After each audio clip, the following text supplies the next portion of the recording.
नमस्कार मित्रांनो, मी सौरभ जोशी आपले श्री कोचिंग क्लासेस मध्ये स्वागत करत आहे. माफ करा मित्रांनो, दुसरा चॅप्टर टाकायला लेट झाला, तिसरा चॅप्टर टाकायला लेट झाला. परंतु आता बोर्डाच्या दृष्टिकोनातून मी पहिले तिसरा चॅप्टर टाकणार आहे, त्याच्यानंतर दुसरा चॅप्टर टाकणार आहे. तर सगळ्यात पहिले आपल्या चॅप्टरचं नाव आहे तिसऱ्या हायड्रोकायनेमॅटिक्स आणि हायड्रोडायनामिक्स. हा, तर हायड्रोकायनेमॅटिक्स आणि डायनामिक्स म्हणजे काय? तर ह्याच्यात जो पण फ्लुइड डील्स विथ मोशन करतो त्याचा आपल्याला अभ्यास करायचा आहे मित्रांनो. त्याच्यामध्ये सगळ्यात पहिला भेटे टाइप्स ऑफ फ्लो. तर टाइप्स ऑफ फ्लो मध्ये स्टेडी फ्लो. तर स्टेडी फ्लो म्हणजे काय? स्थिर flow. The flow is said to be steady when the flow characteristics such as a velocity, viscosity, density, pressure do not changes with respective time. Do not changes with respective time. Fluid characteristics जसं की pressure, density, velocity जर with respective time change होत नसत तर त्याला म्हणायचं मित्रांनो steady flow. The flow is said to be steady. ह्याच्या नोट्स मी तुम्हाला पाठवून देईन. The flow is said to be steady. The flow is said to be steady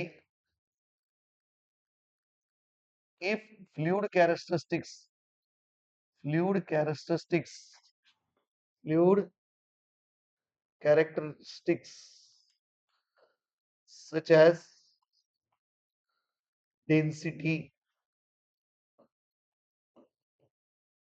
viscosity, velocity, pressure do not change with respective time. With respective time. त्याला म्हणायचं मित्रांनो steady flow. तर steady flow म्हणजे काय? याला जर आपल्याला भाषेत लिहायचं तर do rho by do t is equal to zero. म्हणजे do not change with respective time. Density do म्हणजे काय असतो? चेंज. पार्शियल डेरिव्हेटिव्ह मध्ये याला डोरो बाय डोटी म्हणजे density do not change with respective time. Pressure do not change with respective time. Velocity do not change with respective time. डो v by do T असे 2-3 example देऊ शकता तुम्ही. आता मित्रांनो बघा, याचं एक्झाम्पल काय प्रॅक्टिकल. प्रॅक्टिकल एक्झाम्पल मध्ये लिहायचं water flowing through the pipe. याचं काय? Water flowing through the pipe. शांत गतीने जर पाणी होत असत, किंवा water flowing through the tap at medium flow rate. Water flow through the tap at medium flow rate हे तुम्ही त्याचं एक्झाम्पल घेऊ शकता. Steady flow. तर स्टेडी फ्लोचं एक्झाम्पल काय? Water flowing to tap at medium flow rate. Flow rate. हा, हे झालं स्टेडी फ्लो. स्टेडी नंतर मग अनस्टेडी फ्लो. अनस्टेडी फ्लो म्हणजे काय मित्रांनो? फक्त आता इथं काय करायचं मित्रांनो? The flow is said to be unsteady if fluid characteristics such as density, viscosity, velocity, pressure changes with respective time. Changes with respective time. तुम्ही बाकीची डेफिनेशन जशीची तशी लिहून टाकायची. Changes with respective time. Changes with respective time. याला काय म्हणतो मित्रांनो आपण? याला काय म्हणतो? Unsteady flow. Unsteady flow. मग याचा फॉर्म्युला कसा लिहायचा? Do rho by do t is not equal to zero. Do p by do t is not equal to zero. हे पहा, इथं इक्वल टूच्या मध्ये एक रेष मारायची. Do v by do t is not equal to zero. हे झालं अनस्टडी फ्लो. एक्झाम्पल, जे फास्ट पाणी झालंय in case of canal when the regulator is open. ज्यावेळेस तुम्ही कॅनलचं रेग्युलेटर ओपन केलं तर खूप फास्ट फ्लो होतो, जो स्थिर राहत नाही, ज्याच्यात फ्लुइड कॅरेक्टरिस्टिक स्थिर राहत नाही, त्या फ्लोला म्हणायचं स्टेडी फ्लो. काय एक्झाम्पल लिहिता याचं?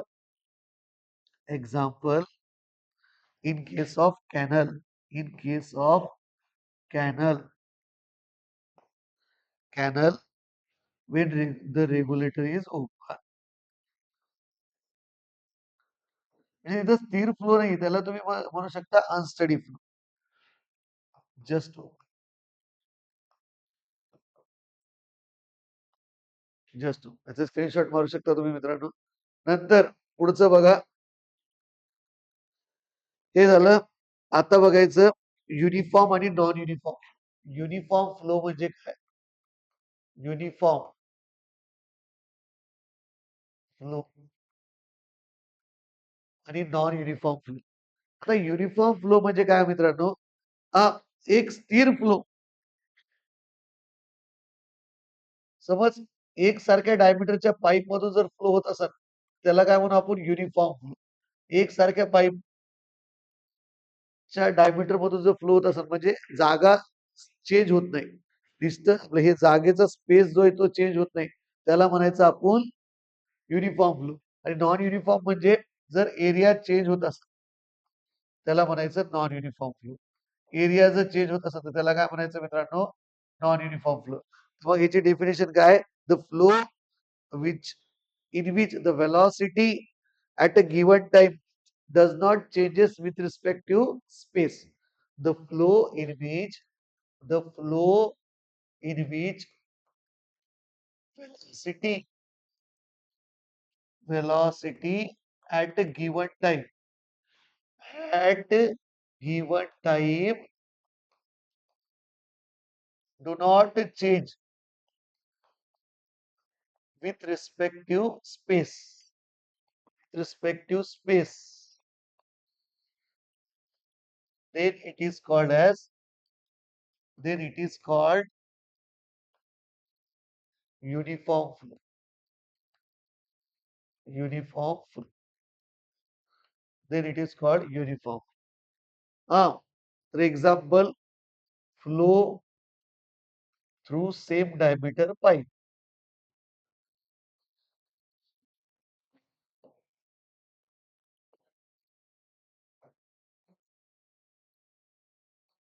Pipe. Flow through same diameter pipe. नंतर नॉन युनिफॉर्म फ्लो म्हणजे काय? The flow in which the आता याच्यात तुम्ही इक्वेशन लिहू शकता do v by do s म्हणजे with respect to space is equal to 0. Do not change. लक्षात. हा हे इक्वेशन लिहू शकता तुम्ही. नंतर टाइम जो आहे टाइम कॉन्स्टंट आहे ना. Time constant. आलं लक्षात.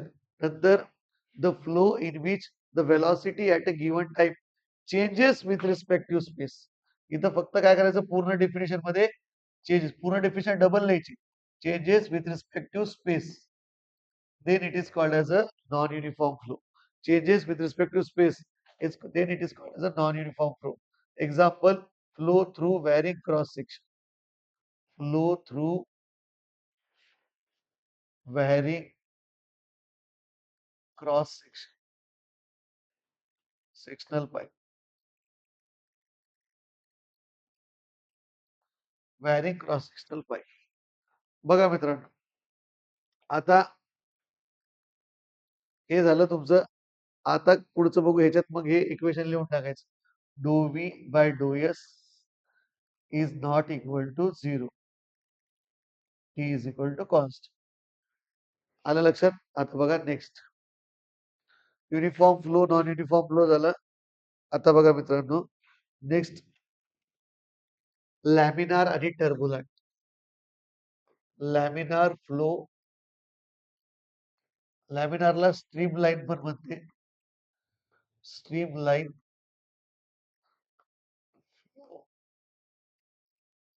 लॅमिनार फ्लो म्हणजे स्ट्रीम लाईन फ्लो पण म्हणते. हा the flow in which fluid particle moves in a definite path. The flow in which fluid particle moves in a definite path. Then it is called as a laminar flow. Laminar flow. The laminar flow म्हणजे काय? The flow in which the flow in which fluid particles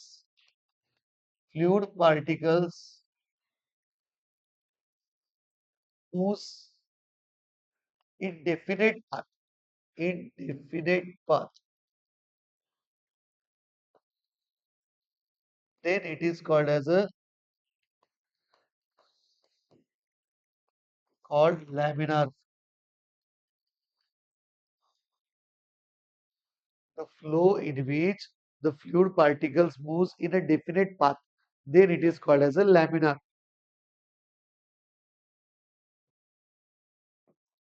हे संथ गतीने एकाच मार्गाने चालले, जसं की ब्लड वेन्स असतात. स्मूथ जिथं पण स्मूथ फ्लो म्हणलं आपण तर त्याला लॅमिनार फ्लो म्हणू आपण. आलं लक्षात? एखादं ऑइल जर स्मूथ सरफेसवर सांडलं तर तो फ्लो झाला लॅमिनार फ्लो. म्हणजे संथ गतीने शांततेत एकाच लाईन मध्ये जात असत, त्याला म्हणायचं लॅमिनार फ्लो. हा, example flow flow of glycerine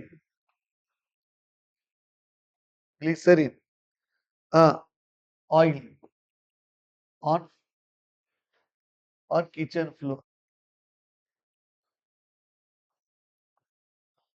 जो किचनच्या फ्लोअरवर आपण ग्लिसरीन ऑइल टाकतो तो एक्झाम्पल. तुम्ही काही पण लिहू शकता. स्मूथ हा flow through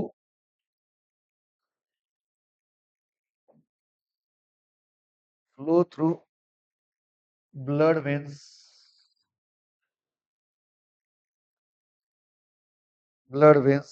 in human body.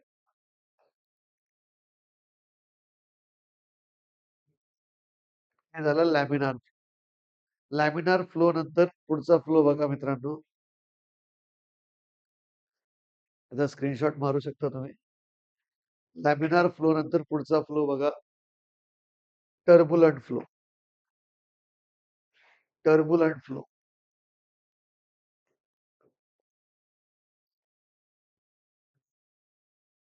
Turbulent.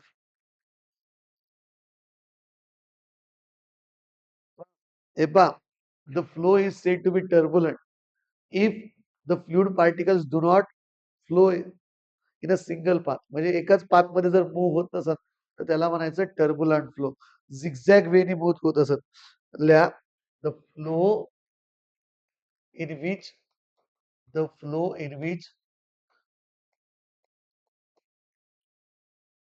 in which fluid particles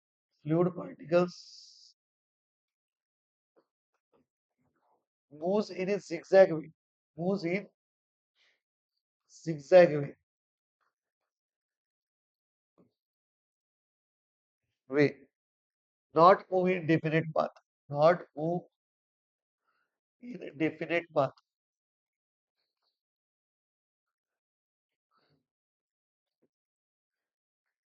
Then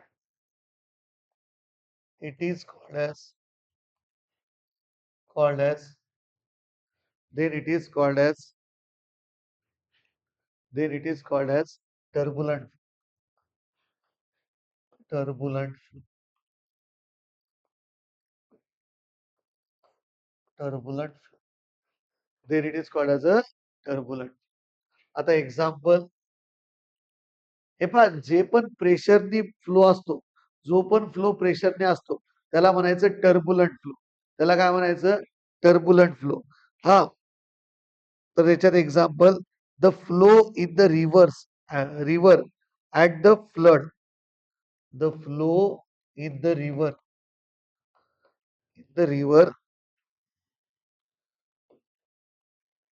at the time of flood. At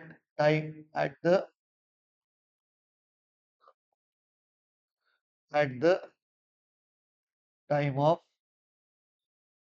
flood. म्हणजे ज्यावेळेस पूर आला त्यावेळेस जे प्रेशराईज पाणी असतं त्याला म्हणतो आपण टर्बुलंट फ्लो. नदी नाल्याचं. आलं लक्षात? खूप सारे एक्झाम्पल देऊ शकता जिथं प्रेशर आलं पाण्याचं पण. जर म्युन्सिपल पार्टीचं पाणी आल्या आल्या जो फ्लो असतो टर्बुलंट फ्लो असतो. जिथं स्मूथनेस आली, जिथं विस्कस फ्लुइड आलं तिथं लॅमिनार फ्लो लिहायचं मित्रांनो. मेकॅनिकलला असा प्रश्न खूपदा विचारलेला आहे की टाइप्स ऑफ फ्लो ओळखा म्हणून. तर बघा नेक्स्ट प्रॉब्लेम. नेक्स्ट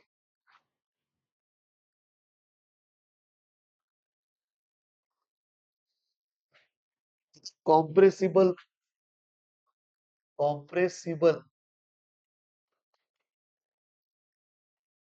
फ्लो आणि incompressible. The flow is said to be compressible when the volume of the fluid and density of the fluid changes जर व्हॉल्यूम आणि डेन्सिटी जर चेंज होत असेल, म्हणजे जर आकार चेंज होत असेल, तर त्या फ्लोला कोणता फ्लो म्हणतो आपण? Compressible flow. कॉम्प्रेसिबल म्हणजे काय? The flow is said to be compressible is the flow is said to be compressible,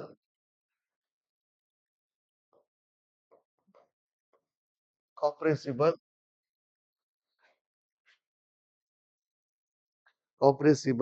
if when sorry, when the volume when the volume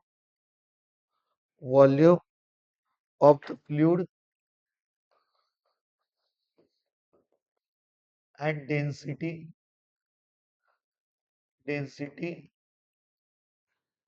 changes. Density of fluid changes. Changes. Then it is called as a compressible flow. During flow. Volume आणि density जर change होत असेल तर त्याला काय म्हणायचं? Compressible flow. जसं की कॉम्प्रेसिबल मध्ये कोणतं येतं? गॅस हे कॉम्प्रेसिबल असते. फ्लुइड्स सगळे जे गॅस असते, एअर विअर ते कॉम्प्रेसिबल असते. नंतर नॉन कॉम्प्रेसिबल म्हणजेच incompressible.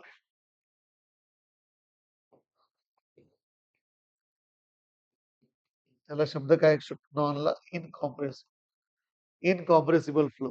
The flow is said to be incompressible when the volume of the fluid and density of the fluid do not changes do not changes during flow.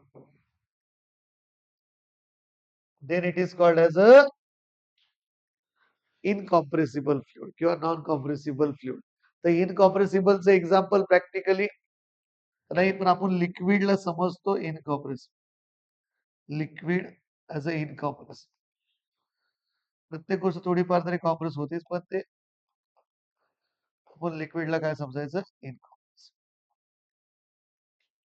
हे झाले तुमचे types of flow. कोणते कोणते टाइपचे flow आहे मित्रांनो? Steady flow, unsteady flow, जे आपल्या सिलेबसमध्ये तेवढेच गेलो. Uniform flow, non uniform flow, laminar flow, turbulent flow, नंतर कॉम्प्रेसिबल फ्लो, इनकॉम्प्रेसिबल फ्लो. अजून पण असते रोटेशनल, इरोटेशनल. ते सध्या सिलेबसला नाही म्हणून आपण नाही गेलो. आलं लक्षात? आता बघूया next.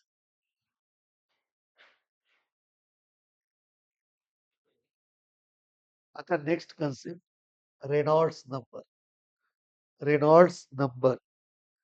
Reynolds number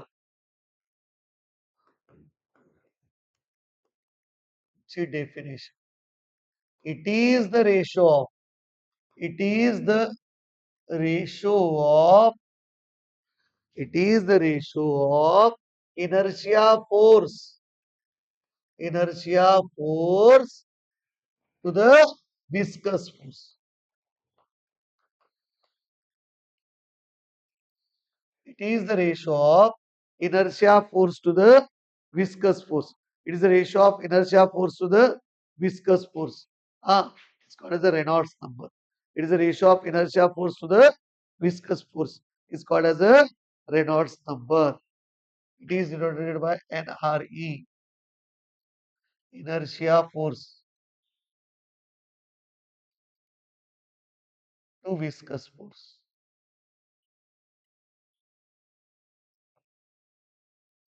Inertia force to the viscous force. It has no unit. याला no unit. Unit नसतं, कारण की same force by force ratio आहे. त्याच्यामुळे याला युनिट नसतं. याला युनिट नसतं. बघा मित्रांनो, आता याचा फॉर्म्युला लिहू आपण. Rho v d upon mu. Rho v d upon mu.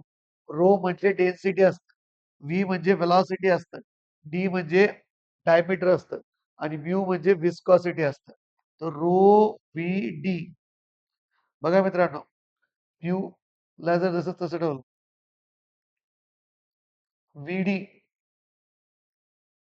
म्यूला जर तसं ठेवलं, ह्या रोला जर खाली पाठवलं, तर व्हीडी अपॉन न्यू, न्यू म्हणजे कायनामेटिक विस्कॉसिटी. हा असा पण फॉर्म्युला लिहिता येतो. व्हीडी अपॉन न्यू. हे झालं तुमचं रेनॉल्ड्स नंबर आणि टाइप्स ऑफ फ्लो. पुढच्या लेक्चर मध्ये बघू आपण मित्रांनो. पुढच्या लेक्चर मध्ये बघू नवीन कन्सेप्ट. त्याच्यामध्ये आपल्याला 2 मिनिटं सिग्निफिकन्स ऑफ रेनॉल्ड्स नंबर मी आताच घेऊन टाकतो. Significance of sorry significance of Reynolds number लगेच घेऊन टाकतो. सिग्निफिकन्स मध्ये काय लिहायचं मित्रांनो? सर लॅमिनार जर रेनॉल्ड्स नंबर हा 2000 पेक्षा कमी असेल तर लॅमिनार, रेनॉल्ड्स नंबर हा 4000 पेक्षा जास्त असेल तर टर्बुलंट. हा सॉरी आम्ही मध्येच तुम्हाला थांबवलं, मध्येच म्हणलो की कंटिन्यू करतो. टर्बुलंट फ्लो आणि 2000 ते 4000 मध्ये असा ट्रान्झिशन. हा हे सिग्निफिकन्स आहे. सिग्निफिकन्स हे पण विचारते significance of Reynolds number. Significance of Reynolds number तर काय जर 2000 पेक्षा कमी असेल तर लॅमिनार फ्लो, 4000 पेक्षा जास्त असेल तर टर्बुलंट फ्लो, 2000 ते 4000 मध्ये असेल तर कोणचा फ्लो? ट्रान्झिशन. आलं लक्षात? हे घ्या, तिचा फोटो मारून घ्या, स्क्रीनशॉट मारून घ्या. आज पुरतं एवढं लेक्चर बस झालं. बाकीचं उद्याच्या लेक्चर मध्ये टाक.